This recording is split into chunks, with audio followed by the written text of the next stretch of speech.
the following chromosomes. We can determine from this that this is the parent chromatid strand. Since it is in alphabetical order, this strand will be on top. We then will compare the first and the second list of chromosomes to see what loci we can match up.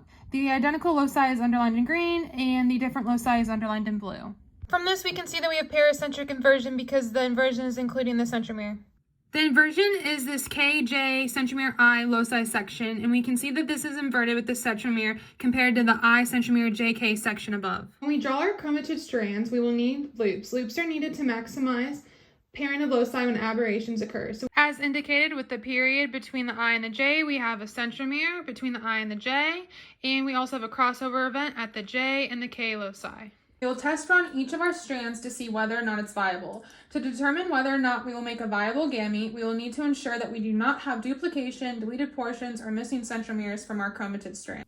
This car represents our viability checker and will ride across each chromate to determine whether or not we can produce a viable gamete through meiosis.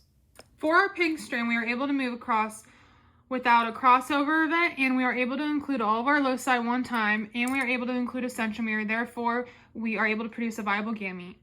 Okay, for our orange loci, everything's going normal until we get to the JK crossover, in which we basically circle all the way back around to the G loci, and so we have repeated the G and the H loci and left out the L and the M, so that's not viable. Same thing happens with the purple. We go across the purple, we get to the JK crossover, we cross over, we circle back around, and we repeat the L and the M loci, and we leave out the G and the H loci. Therefore, the orange and the purple strand are not viable. Green strand, we are able to move along without any crossover events, and all our loci are accounted for one time. We have a centromere, and therefore we have a viable gamete. We have pericentric inversion, and we produce 2 viable gametes. For individual 2, these are the chromosomes, and we can see that all the loci are identical and written in the same order, which means that there is no aberration, so no loop is needed in this. It is indicated to us that we have a crossover event at the J and the K loci, and also we have centromeres between the I and the J loci.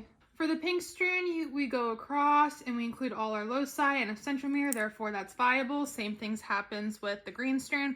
We go across, we include all our loci, include our centromere, and that is viable. When we move our car along the orange strand, we see that we have a crossover event at the J, but we can see that it did not interfere with our strand because we are still able to produce a viable gamete. When we move our car along the purple strand, we see that we ride the JK crossover event and we can still produce the viable gamete because our strand contains all the loci. We do not have any aberration and are able to produce 100% of our viable gametes in meiosis. For individual 2, we will produce 4 viable gametes. There is going to be an expected fitness difference between individual 1 and individual 2. Since individual 2 produces 100% of their gametes, so 4 gametes, that individual would have a higher fitness level than individual 1 because they only produce 2 of their gametes, which means they only produce 50% of their gametes. Therefore, individual 2 is more fit.